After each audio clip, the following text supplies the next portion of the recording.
তো ভবা পাগলার শিষ্য। আমি পরিষ্কার বলেছি, আমারটাই যেন কেউ করে না। আমি পরিষ্কার বলেছি, আমার তারকের যে দর্শন, যদি ভবার দর্শন তার এক চুলো অন্যরকম হতো, কবে ভবা পাগলাকে ত্যাগ করে নিতে হবে। তাহলে শ্রীহরি দর্শনে কি বলছে?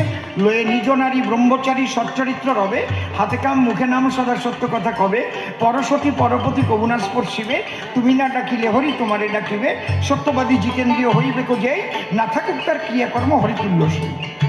পাগলের গান আছে। তাহলে সত্য রক্ষা করতে বলছে পাগল।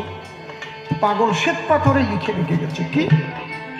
যেমন সাদা কাগজ কুচকে গেলে ছবি আঁকা যায় না, চরিত্রটা নষ্ট হলে তার সাধন ভজন হয় না। লয়ে নিজ নারী ব্রহ্মচারী বাস করি, সংসার ছেড়ে